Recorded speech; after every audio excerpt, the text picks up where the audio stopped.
Sound check, 1, 2.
Sound check, 1, 2.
I'll just double check if there's any declarations of pecuniary conflict of interest. I think we're good on that front. Excellent. So Adam, we are going to go back in the agenda to item 7.1, the user fees and charges bylaw report, and start with that one, if that's okay with you.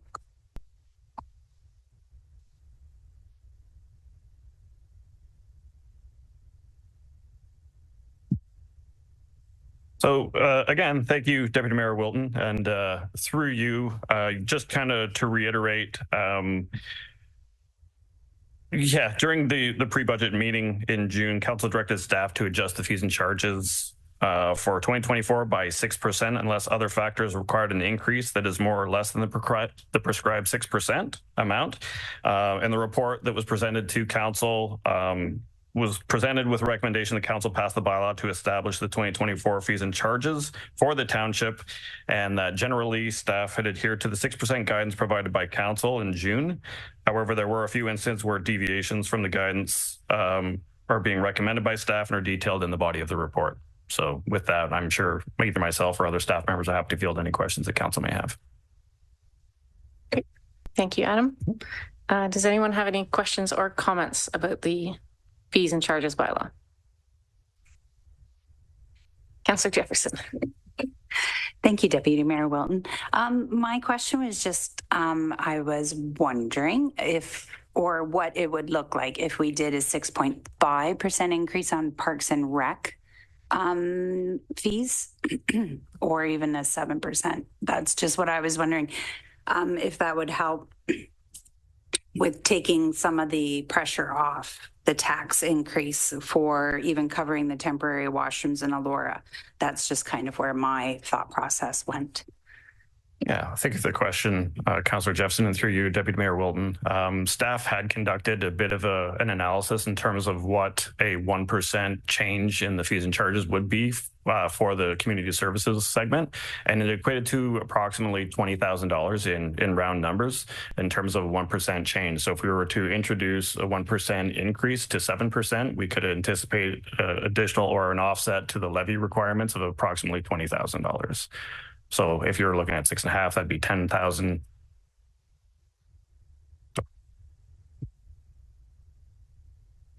You have a follow-up? Thank you, Deputy Mayor. My follow-up, I don't know, might be directed more at Pat and her department and how she feels with the increase and an extra increase. Let's welcome Pat to come up to the podium.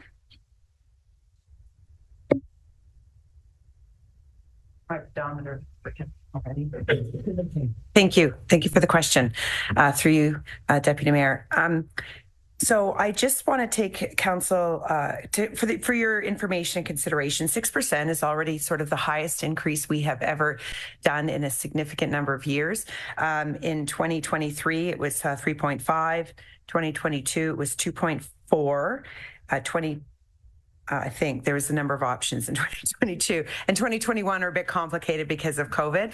But if I go back to 2020, 1.8, 2019, 3.5, 2018, 3. So 6% is already a significant increase on our users to add to their fees. Having said that, I understand it's a difficult budget, so it's really up to council to make that consideration in their decision. Councillor Jefferson. Thank you again. So with the inflationary pressures and everything that you're facing, like with hydro, heating the pool, gas, etc., is the 6% balancing that off? Like, is it like a cost recovery with the 6%, or are we like working in a negative? Well, we're always working in a negative. But having said that, I believe just let me pull up a number here. Got a few different charts going. So the change of 6% is about 100 and, nope, I can't find that summary. Sorry, I can't find it right this second. Summary is 180. It's not on my tab. What is the difference then? in your chart, I don't have the summary 1%. Does that make sense? I can't find that on my page. Okay, here. It's because it's such a small screen, but I apologize. There's so many numbers. I believe it's 20,000 is 1%. It's about 180,000 in extra revenue for predicted, but I would have to go back there and just do a quick calculation on utilities and such like that and where that leaves us in the bottom line. It is the entire Sportsplex looked at what's the net deficit for operations year to year, and I can grab that number for you if you give me a second. It's a lot of numbers. CAO Wilson would like to add a comment at this point, so I'll just turn it over to Dan. Thank you, and through the chair. A number of years ago, we did a study to calculate what full cost recovery would be for parks and recreation fees, and we're somewhat overdue to do that study again, and I think we're anticipating to do it in 2025. But the situation, and it's the same situation in pretty much every municipality, is that parks and rec fees are heavily subsidized through property taxes. It's a decision of council to decide how heavily taxed or how heavily tax subsidized they're going to be. Some parks and rec studies go into an analysis of fees that should be heavily tax subsidized versus fees that should be very user pay. And you can do that analysis. We just haven't got to that point yet and anticipate to do that in 2025. Councillor Jefferson. Thank you again. Well, my thought process for the increase is because everything tourism also comes out of Parks and Rec's budget, like pretty much like the washrooms and everything else comes out of your area. Community services, yeah. Yes. So then I was thinking that if we did the increase, that it could help cover off the cost of your temporary washrooms. But if we're like, is then the temporary washrooms not, like, is it important or is it not important? Because I know that there's a lot of businesses at this end that would deem the washrooms very important. Like in Elora itself, the businesses themselves, because they, in their own buildings, are having to supply use of washrooms. One of the stores at this end had to actually rent a porta potty to put out in their yard because there's not enough public washrooms. Okay. And they're sneaking in to use her private washrooms. So it's just a balancing act, and I understand that. So it's going to be taxes or it's going to be user fees. But if it's at the consensus that we don't want to raise them, then that's fine. It's just I want to table the idea just to see the numbers. Okay. Thank so you. I do have a bit of other information to answer your other question to get the right chart up. So if you just want to take our two biggest recreation facilities and take a look at what that impact is. So in 2024, the Sportsplex is targeted to run a negative balance of 956,000. I won't give you the rounded numbers. I will give you rounded numbers, I mean. And then if I was to look at the JECC, that same difference is about negative 237,000. So if I wanted to compare that to other years, it's somewhat challenging because of the closure of the JECC for 1 year. That's the answer I know we were all trying to find yesterday, but it's very complicated where things move and stuff. But in 2023, that number was at the JECC negative 206,000. And at the Sportsplex, it was negative 1.2 million because of the moving of everything around. So it's a moving target. So it's really hard for us to say, but the 180,000 absolutely assists with the offsetting of costs. The rationale for the washrooms was the other part of your question. And so when we looked at the volume and numbers that come in June, July, August, September, we budgeted to put in these washrooms for 3 months to try and capture the busiest time. It's for a couple of reasons.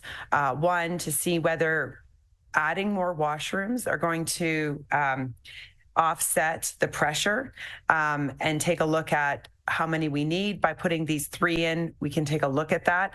It's sort of a bit of a pilot before we look at what we're going to do in the Pocket Park, what we're going to do in any other renovations at the tourism office to see, is it just going to be washrooms or is it something else for our visitor tourist comfort services that we need. So that was a bit of why we were doing it.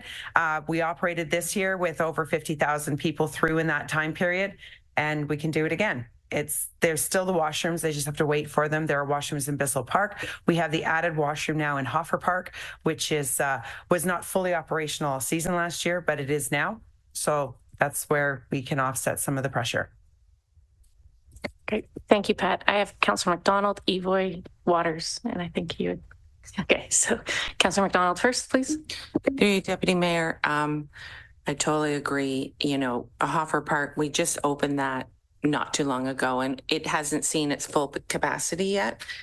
My question is, in the summer with the ECC now, right? We have an extra beautiful washrooms there. And tourists do park there. Is there the opportunity in the summer to open some of those?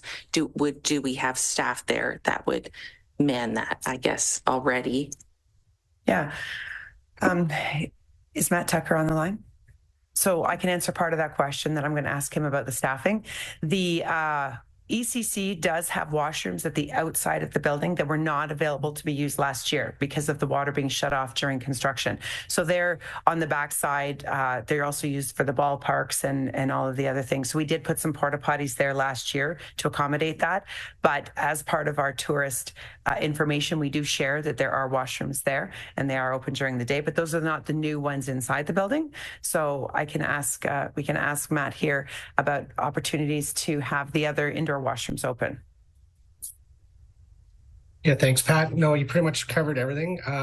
We're looking at some additional signage for our outdoor washrooms, just so people know that they're there. And now that we're back to normal operations, the JECC will be open during the day for people to use those washrooms as well. Okay, thank you, Matt. We have a few more people wanting to speak. I'll just remind everyone we're kind of talking about two separate issues at the moment. So there's the user fee question, but whether we want to raise it 6.5 or to 7 for Parks and Recreation, and then there's the washroom question. So maybe as we comment and ask for more clarification, just keeping those two issues slightly separate. We have to deal with both, but just don't want to get them too mixed up. So, Councillor Ewan. Thanks for pointing that out, Deputy Mayor Wilton. I appreciate it. Through you, I really struggle with raising program user fees to the families that we are working so hard to encourage to get up and get moving. And our whole concept of being a community rooted in active transportation and health, to charge more when so many of these families are already struggling to be able to pay, to be able to join.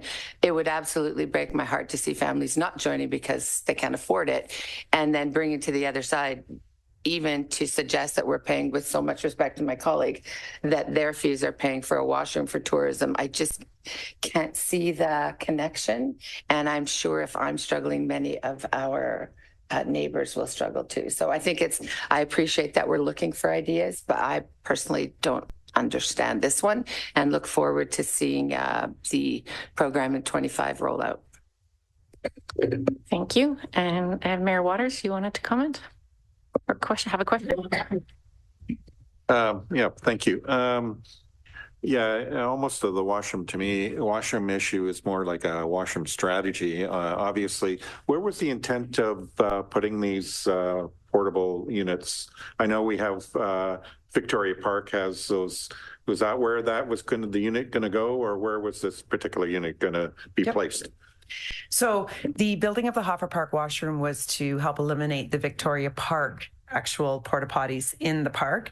And these washrooms were going to be right next to, adjacent to the tourism office on East Mill. And so we've moved a shed there so they can slide in and the truck can get in and service them. But they are not porta potties. It's a trailer. So it's like a flushing toilet, but it's almost like a camping trailer washroom, row of washrooms. I would describe it as that as opposed to a porta potty. And this is just more an operational, can I follow up with that? So this is more of an operational thing. Is it more of just an awareness of where the washrooms are? Because obviously there are those ones in Victoria Park. There are obviously the washrooms here at the municipal office. There's JEC, there's O'Brien, there are washrooms in the community. And is it a question of just convenience in terms of you need to go 5 feet to go to that washroom, or is it more of a signage thing? It just seems like, there's a lot in theory, there is a lot of public washrooms, and I know there at some places maybe there is lineups, but maybe there's not lineup over at this particular washroom. So I just, again, I'll call it the washroom strategy. How are we dealing with it? And maybe it's an informational piece. Yeah. I can never understand human behavior sometimes, because my office was at the tourism building and there'd be a lineup and I'd say, if you just walk 200 meters that way, there are 3 washrooms at Bissell Park. And they'd say, oh, no, that's okay, I'll wait here. And I think it's just not knowing our community and knowing where things are and what the washrooms are. And of course, there's the O'Brien washroom as well. As you mentioned, I forgot to mention that one, and the Bissell Park washroom. So we have washrooms, but there is always that lineup at that building, because I think it's messaged that that's where the tourism center is. So absolutely, we can continue to try and do better messaging, signage, marketing of all of where the opportunities to use a washroom are in Elora to offset the busyness. Just one more. For me, the other thing too is I agree with Councillor Evo. I had to sort of bring this back around, that I think I'd have a hard time putting or asking for increases in the budget as it relates to families and paying for, and I think the public in general going, we're going to have an increase, and so we can accommodate the tourists. I understand we are a tourist community, both here, Fergus and Elora. But again, I think that would be a hard one for people to digest, that they're going to pay additional fees and to accommodate that. So I wouldn't support that. Okay, Councillor Adams. Through you, Deputy Mayor. I think as of the end of yesterday, we're already looking at almost a 7.5% increase in taxes, which is where I don't think any of us want to be. So I appreciate all eyes looking at all options. Our residents are already going to be seeing 6% increase on the user fees. So I would not support an increase further in Parks and Rec, which will largely affect families, which going back to our strat plan, where we're all about a healthy, active community. So I think that could hurt a lot of families. We do have the user fees on the parking lot, though. I don't know if we can look at planning. Like, there's lots of development and everything happening here. I think there was only a 6% kind of put on there. Is there any increase that we could be looking at there that would still align with like what's happening in other growing municipalities that could potentially make a difference? Thank you. Dan is going to respond to that. Thank you for the question, and through the chair. If you recall, not too long ago, we did a planning fee study and actually moved the rates up to full cost recovery. So the 6% is meant to more or less keep up with inflation, but we're already at full cost recovery for those fees. And just for council's awareness, some of the other fees, cemeteries don't impact taxation. They're sort of self-sustaining. Most of the fire fees are based on MTO rates. There's some corporate fees that we try to keep competitive with neighboring municipalities. So more or less the area to affect the budget is in the Parks and Rec area. Okay, so we've had good discussion on that. So I think we'll go back to the question that was raised, whether we would want to increase the user fees for Parks and Recreation to either 6.5 or 7. And I'm hearing a bit of a consensus that that's probably not something we want to do, but does anybody want to have any final comments? If we don't want to do it, there's no action required. Just like yesterday, we carry on as it is in the budget book currently. Any final comments on that? Do you have kind of a, do you want to come? Councillor Jefferson? Thank you, Deputy Mayor. I'm fine with that. I just like to look at all the different avenues that there are because, yes, it's the user fees at the Parks and Rec that we could make the biggest difference on by doing an increase. If the washrooms aren't deemed to be that important, then we can take it out and not utilize that this year.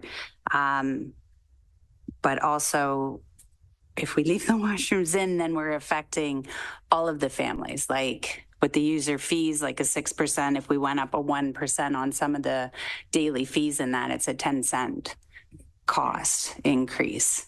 But we're also looking at going on our homes of families with children, and you're looking, well, we were looking at 8.5%, which I'm not agreeable to that. So I would like to see it down lower. I'd like to see it down around 7 personally. So any other thing that we could do to contribute to get it off of the tax base is what I was looking at. So if the consensus says no, then that's what we say. Councillor Eveling? Thank you, through you, Madam Chair. Actually, that's a really good point. And I'm wondering, so you've done the math? If it's 10 cents, if 6% represents, and I would like to know if it represents pennies, I could look at it more closely. But if it represents, $20, $30, $40 per program for a family, then that's, with a family of several kids, that becomes untouchable. So do we have a number on that? Thank you. Dan is going to comment on that. Thank you. And through the chair, if you go into your agenda to the fees and charges report and look at Schedule A, which is the Parks and Recreation fees, you'll see the impact on each individual fee and charge going to 6%. And there are pages and pages. And yes, in some cases it's cents, but in some cases it's dollars as well. So it depends on what fee you're talking about. So I think that the impact that Adam was referring to of $20,000 would be every time you see a 6% in that Schedule A, changing it to a 7% and adding that additional percent on. And it could be dollars or it could be cents, depending on what you're talking about. Thank you. Councillor Adams? Through you, Deputy Mayor. I'd like to confirm my assumption with Pat, but when you take a look, like 10 cents on the individual or the family, I don't think that would be a big impact. But we know that the large revenue, because we have very little in revenue coming into Parks and Rec, but the revenue that does come in is from these user groups. Yeah. And those user groups, that price is getting pretty expensive compared to neighboring municipalities. So if we increase this too much, we're going to lose user groups that will leave, then our revenue goes down. And then what did we gain?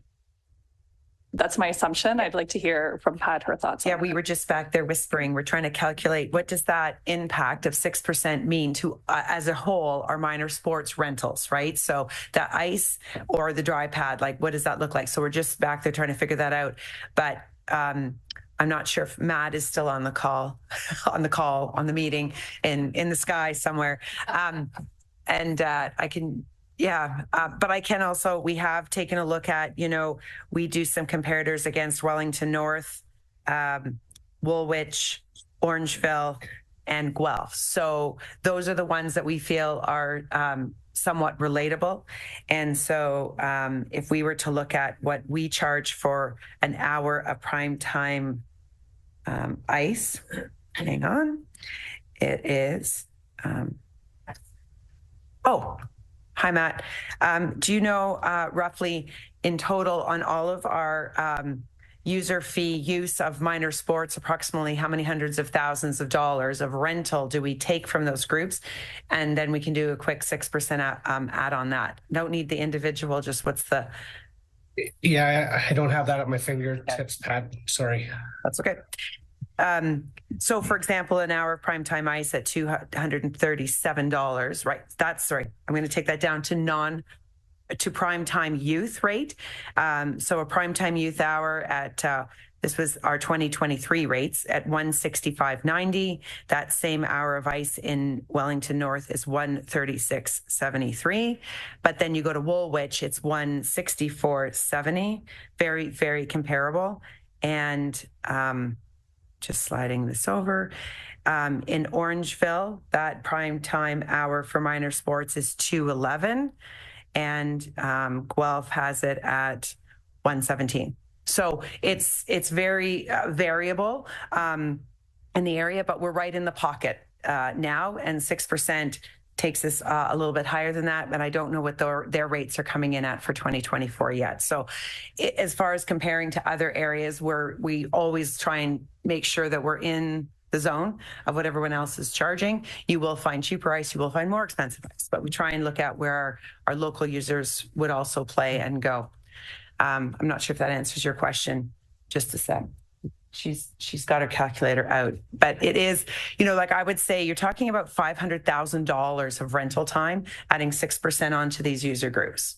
It's not just $3 or whatever, but it's $3 per hour, but they rent hours and hours and hours of ice. That's where you're going to see your biggest impact on our revenue, not on the one, swimming rate or the or things like that. Okay. Right.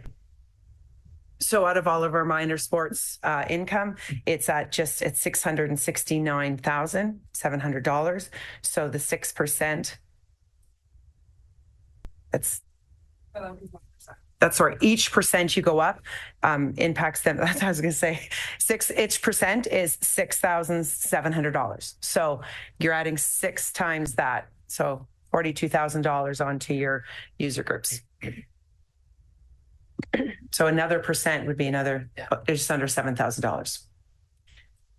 Thank you, Pat. And thank you to staff for doing some quick maths. If you saw our spreadsheets, it's they're massive. Okay. Great. Well, I appreciate the quick math work there. And Councillor McDonald, and then I think we'll $42,000 in 32,000 people in our community. So 42,000, that's it.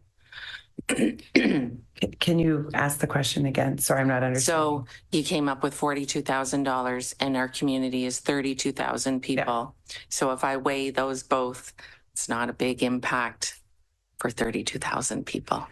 Right. That would be the full 6% on ice rate for minor sports. That's what they're bringing in as a 6% increase. Yeah. On that. And we have a lot of skaters. Okay. Thank you. Okay, thank you. I think we should make a decision on this one way or the other. So the suggestion was to raise either to 6.5 or 7% for the user fees for parks and recreation only. Do I have anybody who wants to really make a recommendation on that piece? Hearing none, I think we'll carry on with as it is in the budget book, but thank you for a good discussion on the issue. Oh, yes. Yes. Right. Thank you. Okay. We do have a recommendation for the 2024 fees and charges bylaw as presented by Adam. So the recommendation is that the Council of the Township of Centre Wellington pass a bylaw to establish the 2024 fees and charges for various services provided by the township and repeal bylaws 2023-01, 2023-06, and 2023-29. Do I have a mover for that? Councillor Adams, seconded. Councillor Evoy, all in favor? Great, that's carried. Okay, give me 1 minute to figure out where we're at in the parking lot.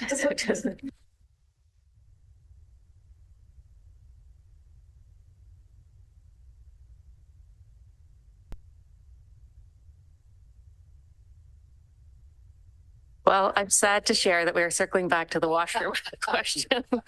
So here we go. The item is, I'll turn it over to Dan to say what we're actually discussing. So Dan? Thank you, Deputy Mayor Wilton. So the item in question, what that was moved to the parking lot was The insertion of temporary washrooms in downtown Elora next to the tourism office at a cost of $14,100. So as the budget stands right now, that is in the budget, and you were considering whether to remove it or not. Thank you, Dan. I do have one question for Pat, probably. Is there any opportunity for sponsorship for this $14,000 item? Because it is tourism driven, and there are some fairly significant businesses in Elora that are driving that tourism. So I'm just curious if there's any sponsorship opportunity to pick up the cost. If council wanted to make that direction, then we would investigate that. We have yet to offer that out as a sponsorship opportunity or the naming rights of the toilets, but anyways, however you want to call that. Absolutely. If that is something that you would like us to take back, then that can be the condition of adding it as an expense to the budget. Thank you. I have Councillor Eloy and then Councillor McDonald. Thank you. Through you, Madam Chair. We already have the washrooms on the trail that are sponsored by a local realtor. Right. Mm-hmm. So I think it's a great idea. And I would absolutely, once the questions are done, like to make a motion to see staff do that if that's within our realm. Councillor McDonald. Through you, Deputy Mayor, is there an opportunity maybe with RTO4 to see if there's any more grants out there for washrooms? Because they are about tourism in the province. And I think there could be opportunity there too. I'd be happy to make a motion for staff to investigate that as well. So I would just suggest it be other sources of funding, and we can explore all of those. Great, thank you. And Councillor Adams? That's all I was going to say, as well as whether we could just move the removal as in the CAO's report there and remove it from where it's funded now and direct staff to look for other alternative funding. Okay, great. So sure, Dan has a recommendation prepared. Okay, that the Council of the Township of Centre Wellington remove the rental of temporary washrooms in downtown Elora at a cost of $14,100 from the 2024 budget, and that council directs staff to investigate other funding opportunities for this initiative in 2024. Mover for that, Councillor Evoy. Seconder, Councillor Craddock. All in favor? That's carried. Okay, we'll move to the next item, and I'll turn it over to Dan to tell us what that one is. Okay, thank you, Deputy Mayor Wilton. The next item on the list is to investigate the phasing in of mayor and council salaries over 2 years.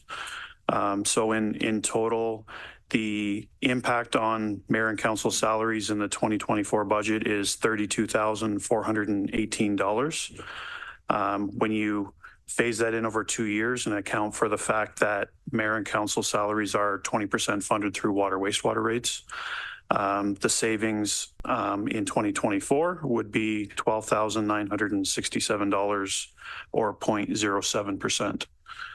If council were to put half of the increase in 2024 and the other half in 2025. Thank you, Dan. Any comments or questions on that item? Councillor Evoy and then Councillor Jefferson. Thank you, through you, Madam Chair. I think it's up to us to look for as many ways as possible to be as good as we can. I just wonder, we did spend a fair amount of resources on having someone come in and make those suggestions, and they did align with what our staff was suggesting. So I just want to make sure that we're being cognizant of the monies and resources already spent to get to this answer. Thank you. Councillor Jefferson. Thank you, Deputy Mayor. The reason why I put it in the parking lot is it's just another expense that we're in control of. So, and I also know that our staffing strategy, I think, is stretched over 3 years to implement it all. So if we implemented ours over 2 years, it would just be kind of running along the same lines. So.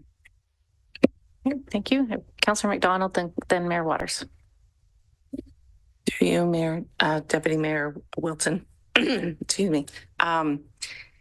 I agree. And with my colleague, Councillor Evoy, we went back and forth about this so many times. We hired a consultant. We had many discussions, and I just think, and we were told it will be in the 2024 budget. We're tied with staff in how we did the approach. There's more staff than they actually are councillors. And I guess my question is, I'm curious about, since this is taken from the user fees of wastewater and hydro as well, would be my question. Center Wellington Hydro, is that incorporated in the user fees for council as well? Through the chair, just to confirm, council wages are funded 80% through property taxes and 20% through water and wastewater rates. Water and wastewater. Hydro doesn't play into this. Okay. Okay, so the water rates, though, that we bill through CW Hydro, correct? Okay, thank you. Mayor Waters? I'm going to give you a little bit of a history on sort of how this is sort of came through. I think it was my third day as the mayor. I approached Dan and Rashid on our remuneration for council. Traditionally, and I've been doing this a long time, the remuneration has always become politicized, and my upsetness of it was it usually was at the end of the term of council to determine whether there should be remuneration increases in that. And then you're probably aware that the last council didn't remunerate the coming in council. So I thought, why don't, obviously everyone's giving up their time and their professionalism. We need to handle this in a more professional way, and looking at staff remuneration and including that when council does a remuneration, it takes the politicization of it out. So it becomes at the beginning of the term of council as opposed to the end. A lot of times I've seen this before where the councillor will politicize on their wages, thinking that that will assist them and maybe become the next counselor and that, to me, that was not a good forum to do this. And if we want to be inclusive and encourage people to be involved, whether it be a counselor or to be the mayor or whatever, this has got to be done in a kind of a very, I think, a lot more professional way than it was handled in before. So that was why this came forward and why this was incorporated as part of that study. I'd asked that they do that again to try to depoliticize that question and really have our focus be on the things that we're supposed to be doing here. The other thing is accessibility. There are people who will not do this or put their names forward because, to be honest, councillors are not paid very well. And so again, it goes back to, at least if there's a regular look at this and in terms of whether it be tied into cost of living, at least we can move that needle up, that it makes sense for people to get involved. And really, at the end of the day, we want good people involved. So, thank you. Okay, so we're not talking about changing the the remuneration amount. Sorry, my voice is not, but just the time, just phasing it in. So the end result would be the same. Yeah, can't talk today. All right, Councillor Adams. The Deputy Mayor. I agree. I don't think this should be politicized at all. I would look for clarification. Are the staff increases phased in? Yes. Yeah, through the chair. Yes, the changes to staff salaries as a result of market have been phased in. Yep. So I'm just looking to go with the majority of my colleagues on this one. So I'll support either way. Yeah. Okay. I guess my 2 cents on this is that it, as I just said, it does end up in the same spot. It just takes a little bit longer to get there. So we're not changing anything the consultant said to do. We're just phasing it in over 2 years, which I think is a reasonable thing to do considering the challenges of the budget this year and that we're asking all the taxpayers to pay more. I think we could phase in the council remuneration without it being politicized or anything. It's just kind of going along with the same thing that the staff are doing. So to me, it seems like an easy one to move forward on. Any other comments or questions? So does somebody want to make a recommendation to Council McDonald? Okay. I listened clearly to what our mayor just said, and we are playing catch up because of previous. And we did put a lot of thought into it, so I'm okay with leaving things the way they are. And I'll vote however we decide to vote. Does somebody want to put a recommendation forward to phase in the? Go ahead, Councillor Jefferson.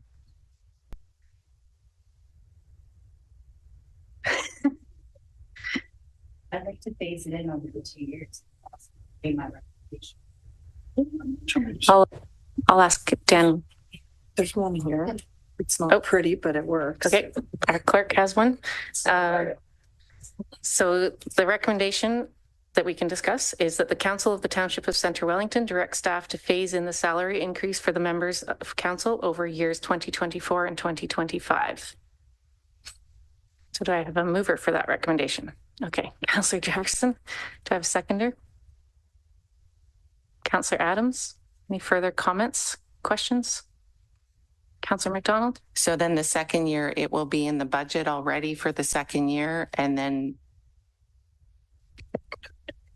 can we make the recommendation that we're not changing it in the second year?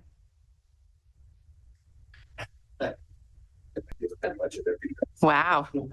Thank you. And through the chair, if this resolution were to pass, we would automatically include the second phase in the 2025 draft budget, but it would be subject to council's deliberations in the 2025 budget. Councillor Evoy? Through you, Madam Chair. Question to you, sir. In theory, I have no issue with this. My concern is that is then year 3, and year 4, we need to start planning to raise it again for the incoming council as per, we wouldn't? No. Sorry, thanks for clarification, guys. Yeah, in theory, you want to bring it when we're looking at staff in that sequence where they start at the beginning of the term. So we wouldn't really be on the way out doing this. It'd be the new council coming in, dealing with it. Okay. Any other comments, questions? So we have a recommendation on the floor to phase it in over the years 2024 and 2025. All in favor? Okay, that's carried. Thank you, everybody. And our next parking lot item, I believe, is the Fergus Grand Theatre. I'll turn it over to Dan for a little more explanation.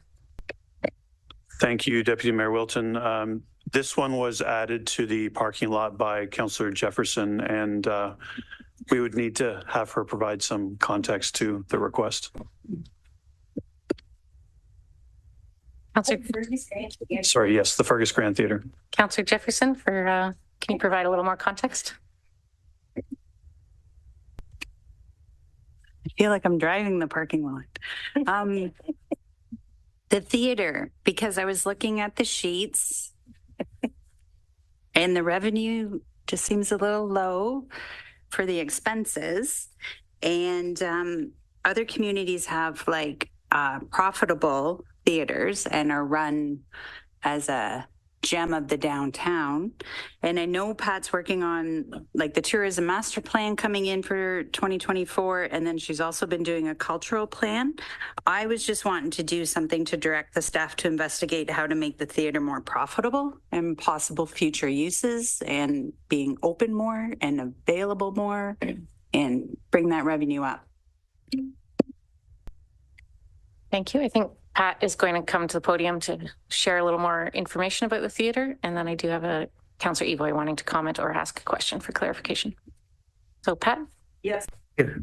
So you are correct. We are currently updating our cultural action plan, and part of that is the Spark Canada is doing an assessment on the theater. I know many of you have participated in that survey. There's been public outreach, focus group outreach, and we don't have the results of that just yet. So we're waiting on that. And just for some information, a lot of community theaters are not profitable. They are supported in some way through different avenues, whether that's municipal government, provincial, or such.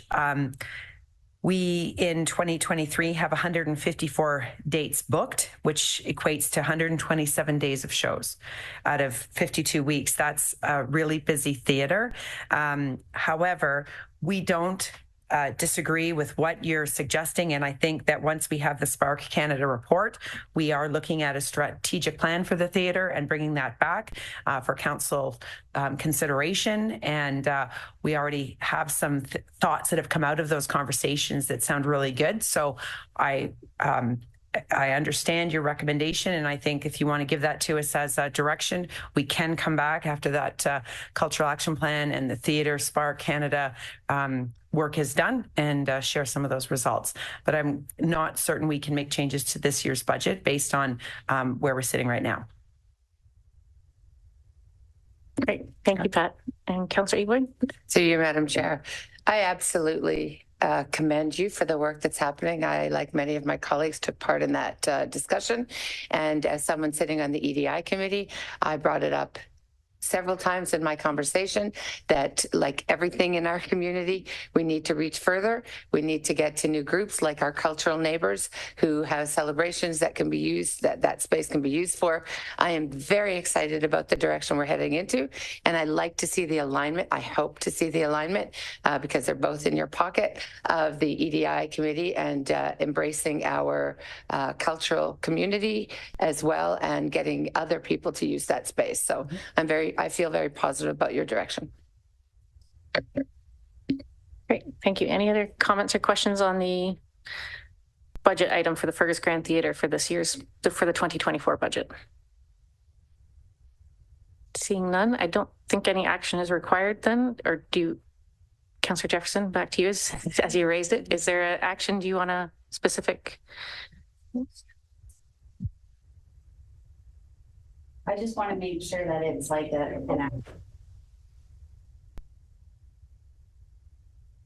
Councillor Jefferson, your microphone, please. Yeah.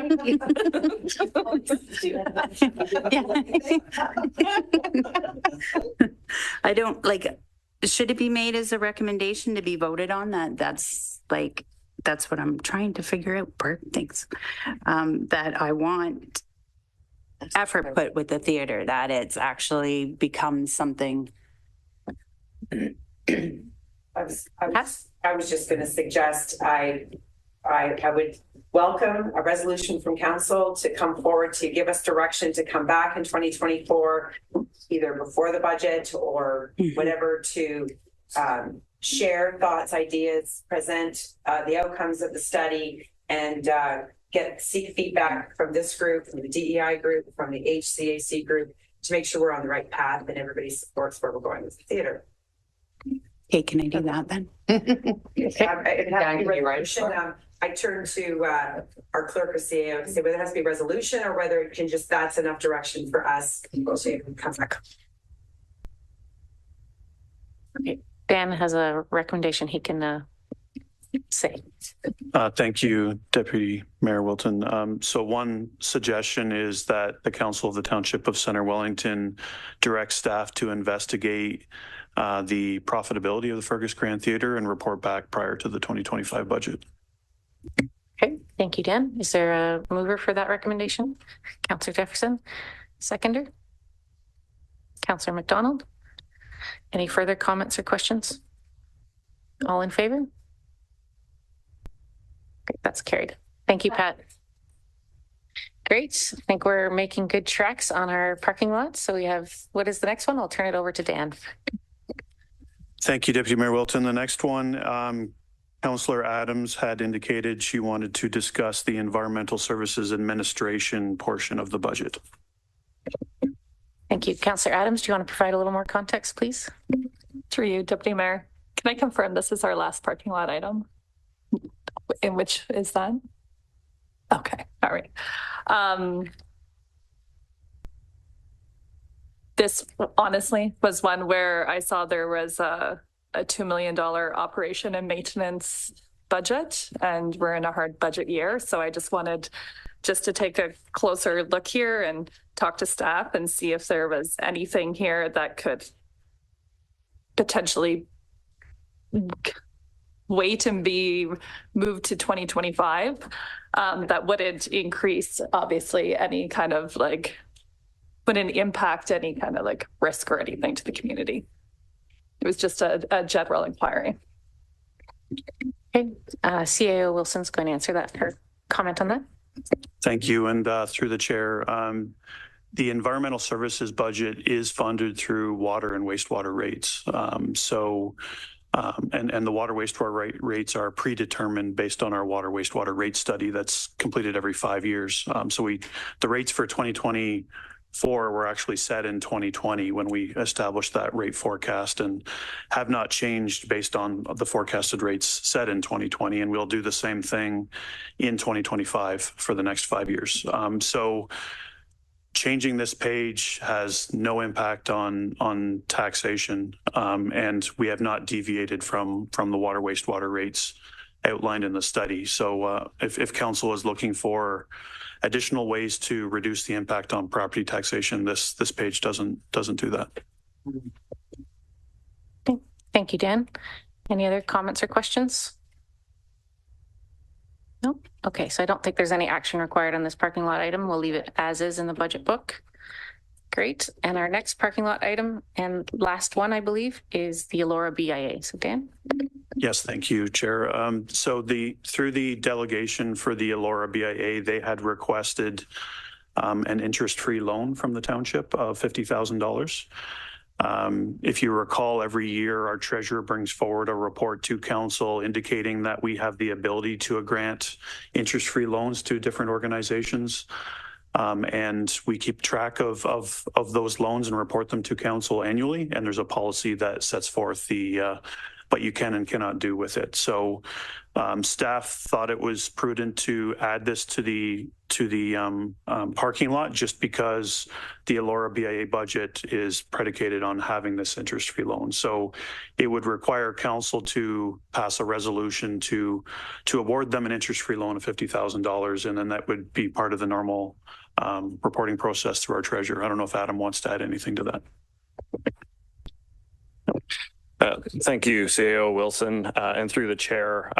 He's absolutely accurate. We do report annually. We do have policies in place to extend interest-free loans for groups that council deem are worthy of that extension. And annually, we do bring a report to council that effectively presents the outstanding interest-free loans and the opportunity costs associated with extending those loans for the township. Thank you, Dan and Adam. Councillor McDonald.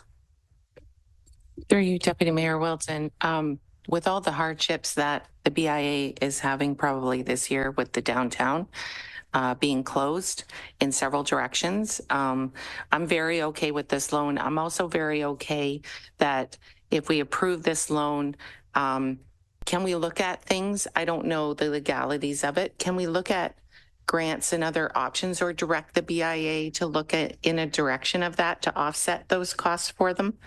Is there that mechanism in place? I'm not sure. Go ahead, I'm electing you, Councillor. Go ahead, Adam. Yeah, thank you, Deputy Mayor Wilton, and thank you for the question, Councillor McDonald. Really, the levies are predicated on the budget established by the BIAs, and we act as an intermediary. We basically are tasked with collecting those based on the levies established through their annual budget process. We collect those and effectively remit those back to the BIA. So it would be contingent upon them in terms of what they'd like to have in place. I think as an entity, they're able to go out and source other opportunities for funding as well. So I would leave that to the BIA's direction.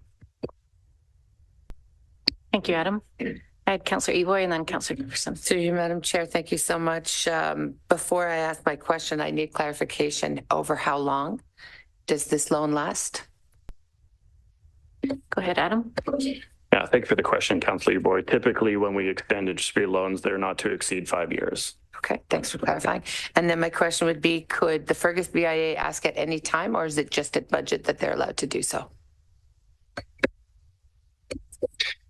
Again, I would suggest that that is typically through the budgeting process. As you saw with the Elora BIA, it was part of their annual budget, which was endorsed by council, which would effectively establish the levy for 2024. The Fergus BIA would expect that they've already provided their budget absent an interest-free loan, but I would suggest that in future budget years, if that was something that they had intentions on kind of bringing forward to council, it would be an opportune time to do that during the budget process. Thank you. Councillor Jefferson.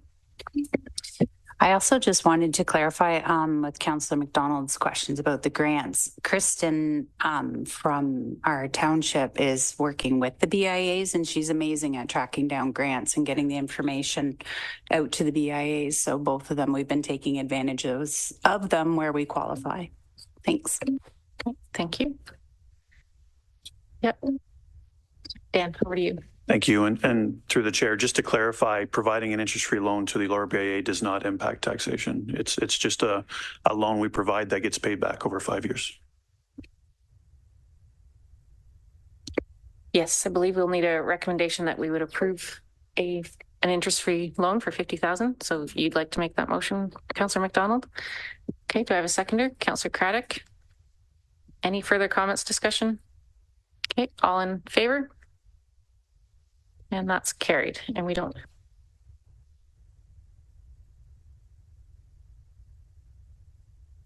Excellent. Great work, everybody. We made it through the parking lot, so that's good news. So I think anything further to report on that, Dan? Okay, Dan's just going to summarize the parking lot items for us to make sure we all are on the same page. Thank you, Deputy Mayor Wilton. So in summary, staff had presented 11 potential reduction areas to the budget.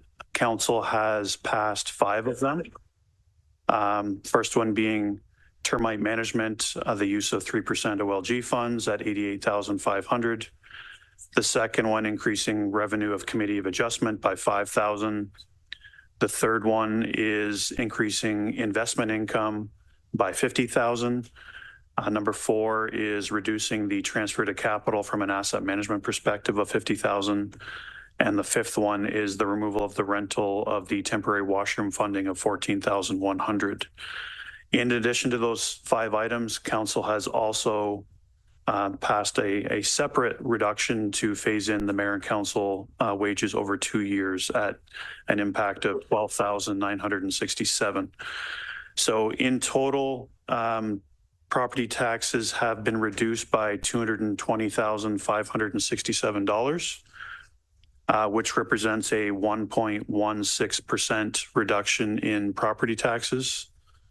Comparing that to the 8.54% the budget book started at, we're down to 7.38%. Great. Thank you for that, Dan. So, Councillor Egoy. Thank you, through you, Madam Chair. I'm looking to Adam. If I owned a $400,000 home,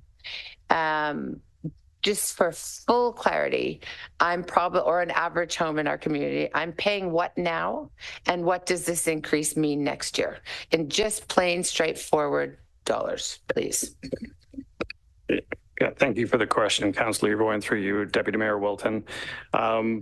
Using the 2024 average assessed property within the township of $381,000 in round numbers, currently paying on the municipal side alone approximately $1,221 in its current state. As with the changes that CAO Wilson had alluded to, we would be looking at an annual increase of $98.70 approximately. So the bill would go from $1,221 to $1,320 annually for the township only portion. Great, thank you. So where we're at in the terms of the budget agenda then is that would be the final number for the tax increase this year. So if anyone on council wants to have any further discussion about any changes to that, now is your opportunity, because once we move on to the next agenda item, that's final. So any further comments or questions, any suggestions on the tax? We have Councillor Adams. Thank you, through you. I know we had seen it. I don't know if our numbers got affected, but in 2025, the estimate there was. Just bear with me for one moment.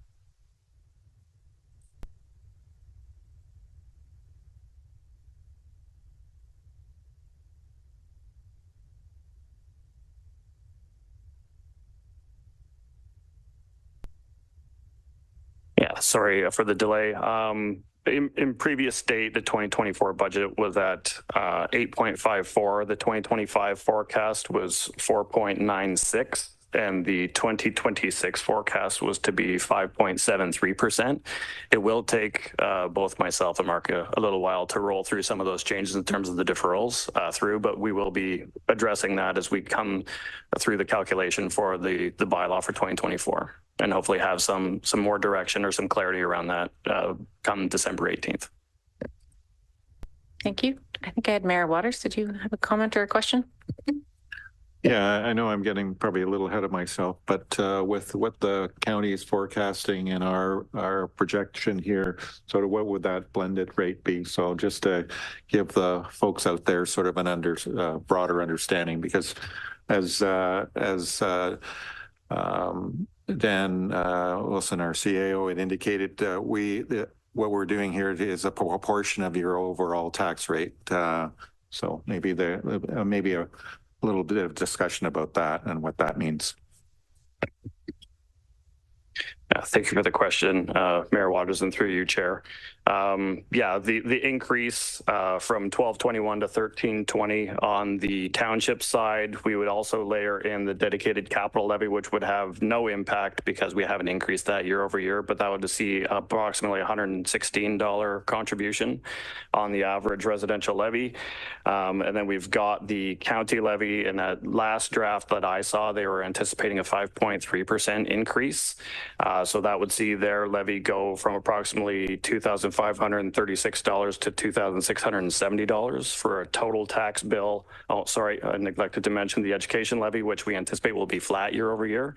That would see approximately a $590 contribution. So a total tax bill on the average average assessed residential property within Center Wellington of a cumulative $4,695.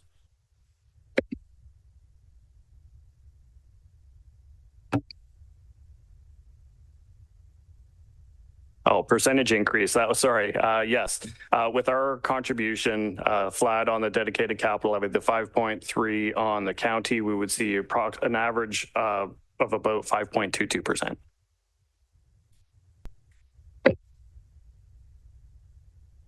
Thank you, Adam. And Councillor McDonald? And so part of that, so county takes 56% of our taxes, correct? We're still at 56%. That is accurate. We're at about 30% on ourselves, the county at about 57%, 56, 57%, the education at around 12%. Yeah. Okay. I'm seeing county spending some big dollars on some big ticket items, and I'm hoping they will rethink some of those things with our 56%. I'm also looking forward to our parking strategy and any income that will be coming from that, and we'll be staying here, not having to go through the police services board, paying for software upgrade, administrative costs, just so we can get it back. I don't think that's right. I think every township and county should be able to service their own parking needs and make the fees off those. So I'm looking forward to that. And if we stay on top of that, I think that would be good. I just wanted to comment. Great, thank you. Any further comments or questions? So where we're at is the final tax increase would be 7.38%. Is that correct? No. Yeah. Just confirm that with Dan. Yes. So 7.38%, and that will be the final decision moving forward. Great. Thanks everybody for all the work on that. Thank you, Adam and Mark, for all of your efforts and for preparing everything so well and walking us through all the elements of the budget. So it's great. Thank you, Deputy Mayor. You did a great job. Oh, thank you. All right, we're not done yet, so almost, but we'll move on to item number 9.6, Ontario Regulation 284/09 2024 budget. And that is a report from Mark Brady, Manager of Finance and Deputy Treasurer. Over to you, Mark. All right, thank you, Deputy Mayor Walton. This last item is just a housekeeping item. OREG 28409 allows for the exclusion of capital asset amortization and post-employment benefit estimates in municipal budgets. We're not aware of any municipalities that would actually budget for amortization. So what I'm talking about here is capital asset depreciation. The focus of municipalities is more on looking at replacement costs and setting reserves aside to fund replacement of assets.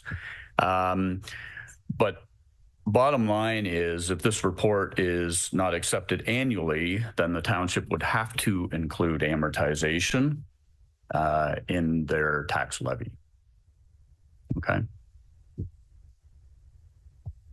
You don't want to do. But we are required to do this every year. Okay. Any questions for Mark on that? No. So we have a recommendation that the Council of the Township of Centre Wellington adopt report number Core 2023-111 regarding additional financial disclosure requirements for the 2024 budget year pursuant to Ontario Regulation 284/09. Have a mover for that? Councillor Jefferson, seconded by Councillor McDonald. Any further comments or questions? All those in favor? That's carried. So we do have two more items on the agenda, but I think we'll take a quick stretch break before we tackle those two items. So we'll do 10 minutes. Let's come back at 10:15.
So we are starting with agenda item. It was agenda item 7.5. We've moved it to be 10.1. So it's the 2024 corporate business plan, and we have a report from Dan Wilson.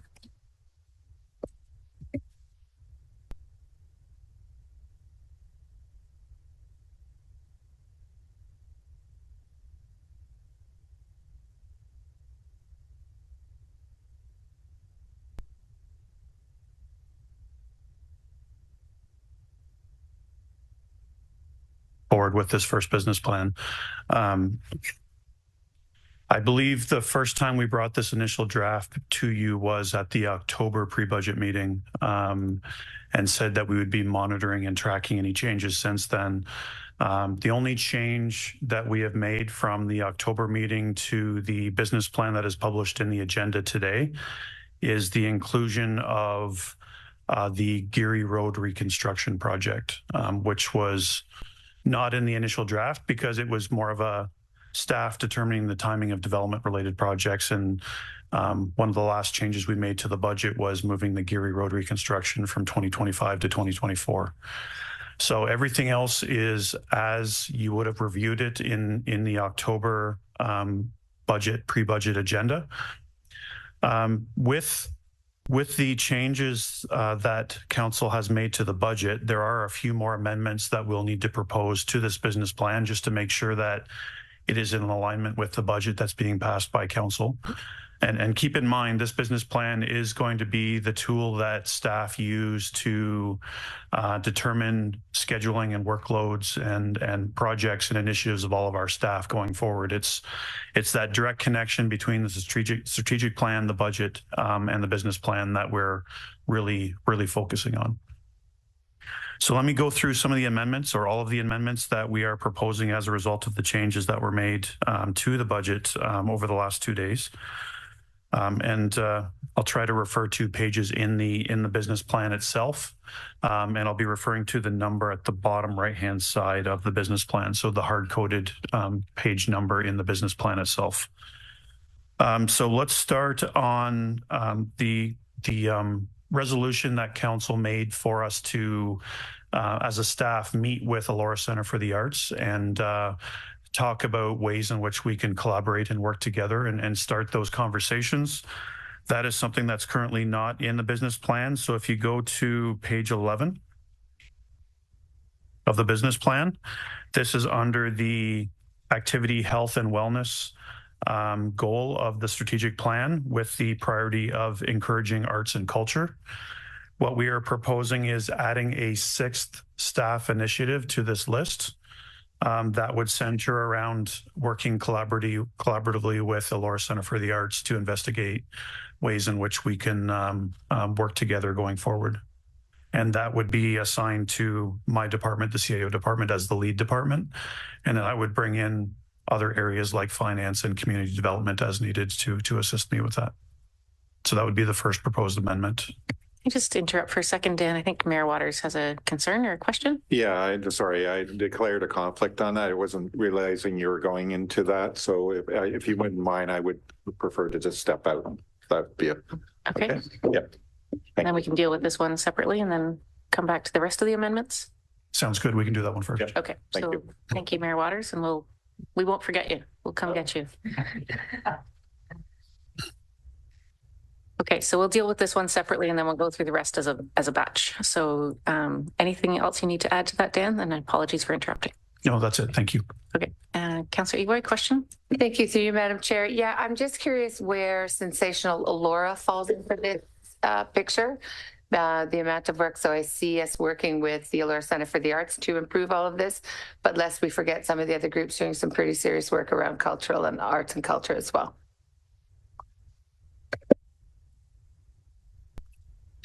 Thank you for the question, and through the chair. This request from Elora Center for the Arts was a specific delegation to council to ask for communication. Unless a group does that, it's the community grant program that we have that we can assist other groups with.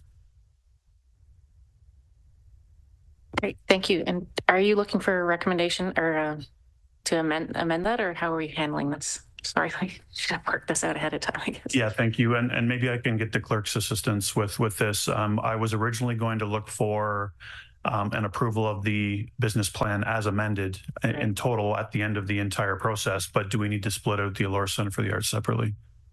I think because of the declaration and the removal, that would be wise. Okay. So then I'd be looking for someone to move a recommendation that we approve item number 6 under this category and to give the wording to initiate discussions with the Elora Center for the Arts. Okay. To be included in the business plan. Okay. Councillor McDonald, are you wishing to make that recommendation? Thank you. Have someone second it? Councillor Jefferson. And any further comments, discussions? Great. So all those in favor? So that one is carried. Thank you. And maybe Dennis, you'll go get Mayor Waters. And if you just pause till everyone's back.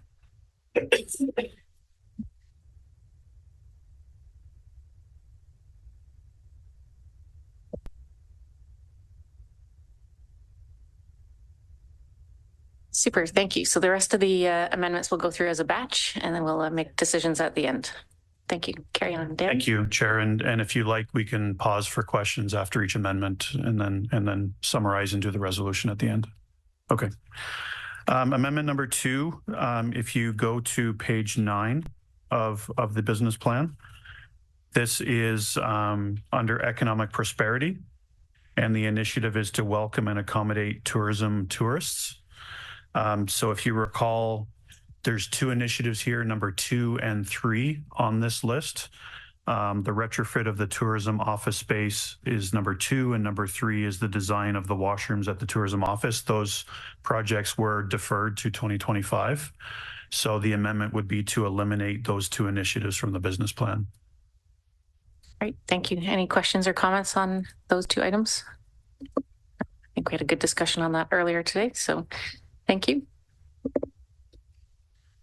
The next item is if you go to page 17.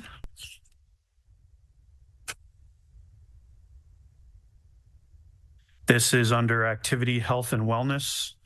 And the initiative is to provide excellent recreational facilities and programs. And this is the second page actually of this initiative. And there are already 16 items listed in this area. There are 2 items to be added, items 17 and 18. Number 17 is to install the heated seating at Pad B of the Sportsplex. And that would be initiated by Community Services Recreation Facilities Division.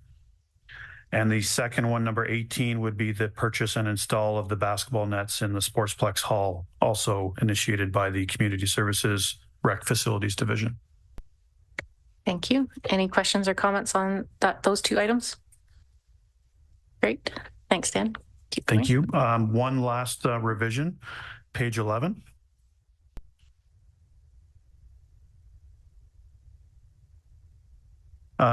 This is under activity, health and wellness. And again, we're under encourage arts and culture as the initiative. Number 3, as it stands right now, talks about expanding Fergus Grand Theatre program offerings and participation. We are proposing to amend that initiative to also say, and investigate the theater's profitability. And it would remain under the Community Services, Community Development as the lead division, but obviously we would have other divisions assist in that. Thank you. Any questions or comments on that one? Okay, I think we're good on that then. Great. Just some final comments. With those amendments, this revised business plan would represent the work plan for staff in 2024. I think it's important to note that it's a fairly aggressive plan, and we're trying to accomplish a lot in 1 year, but we're looking forward to that challenge. Yeah, we're hoping to do this every year and have the business plan passed in parallel with the budget. So that is why we wanted to have this business plan approval happen just before you pass the resolution for the budget. But happy to take any other questions before you consider the resolution. Thank you. So we have the amendments that were related to the decisions we made around the budget, but are there other questions around the business plan in general? Councillor Eboy? Thank you, Madam Chair. I'm just finding my way back to the parking strategy. Where can we find that, sir? Please.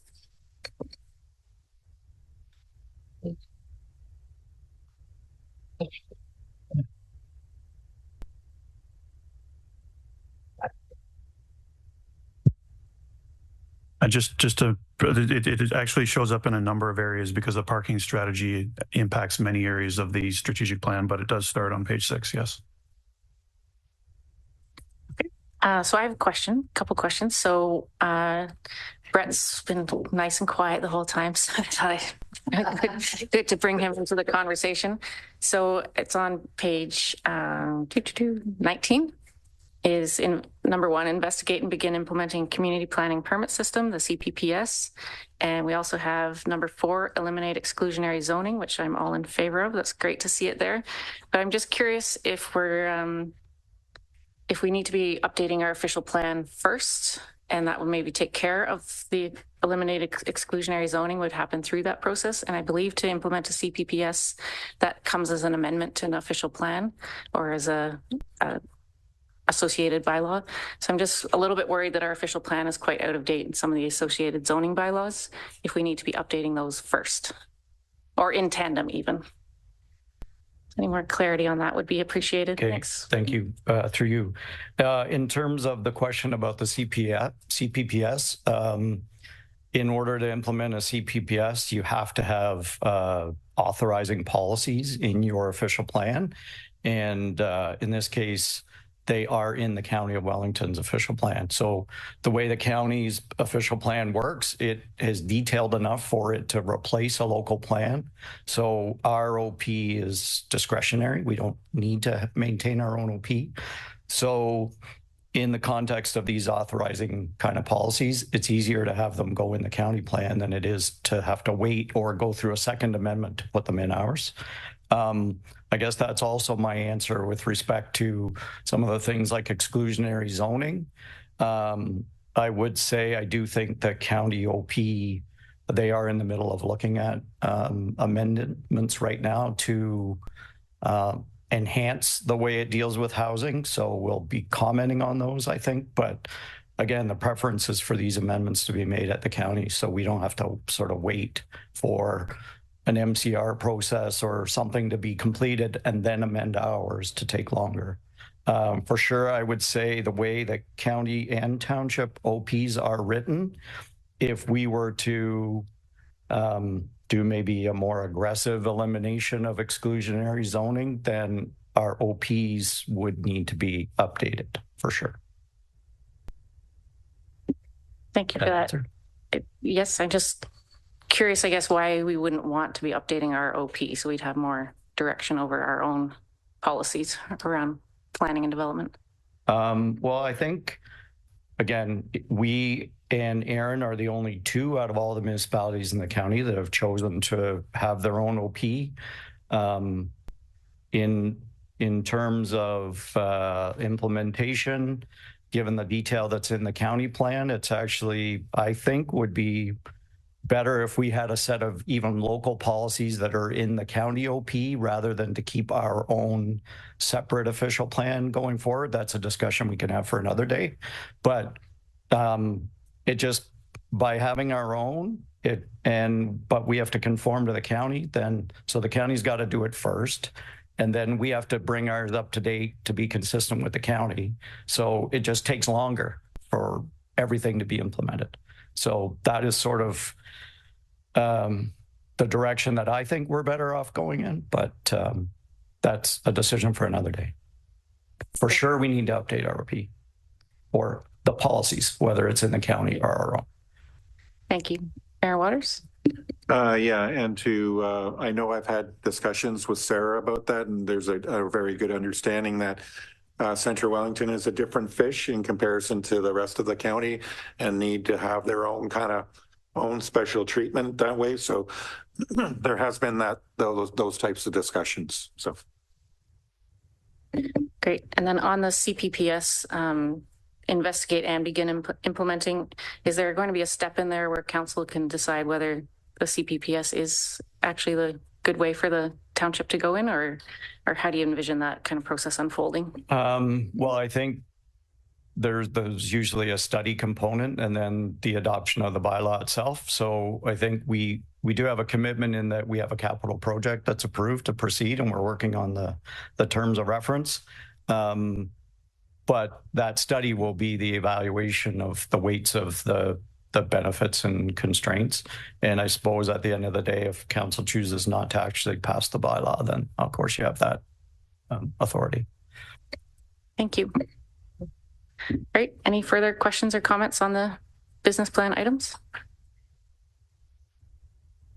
Great. So just to reiterate what Dan had said, this is kind of the action plan for staff moving forward in 2024 that aligns with the strategic plan and with the budget. So these are the items. So there won't be other things added unless you do notice a motion sometime in the upcoming year, which would then impact what might be in this business plan. So just so everybody's on the same page with what we're approving here. Great. All right, so we have a recommendation that the Council of the Township of Centre Wellington approve the 2024 business plan as amended. Okay, Councillor Egoy to move that. Seconder. Councillor Adams. Yep. Questions or comments? Microphone. I just wanted to make sure that you had dealt with that one issue that I had taken out. So okay, thank you.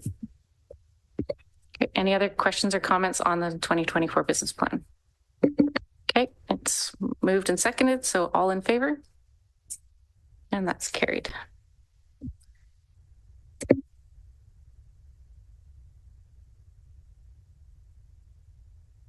All right, we are now back to item 10.2. It's the 2024 draft budget with a report from Adam McNabb. And over to you, Adam. Thank you. Thank you again, Deputy Mayor Wilton. This report is really the culmination of the discussions we've had over the last day and a bit. So nothing new to present in this report, but the report does come with a recommendation that the Council of the Township of Centre Wellington approve the 2024 budget. I would just recommend that we change that to be as amended, and we will bring it back. The intent is that with this authorization, Mark and I will go away, take all these revisions, update the draft budget book for the budget book, and bring a bylaw at the December 18th meeting of council. Thank you. Any questions for Adam? Great. So I have a recommendation that the Council of the Township of Centre Wellington approve the 2024 budget as amended. Do I have a mover for that?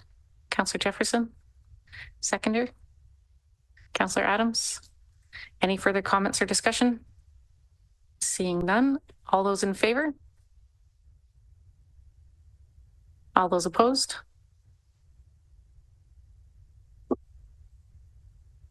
In favor, sorry. Okay. Thank you, Councillor Craddock. All right, so that's carried. That's carried? Yes. Good. So now I have a motion to adjourn the meeting. Councillor Adams, seconded by Councillor McDonald. All those in favor? And that is adjourned. Yeah, Thanks, everybody. pictures.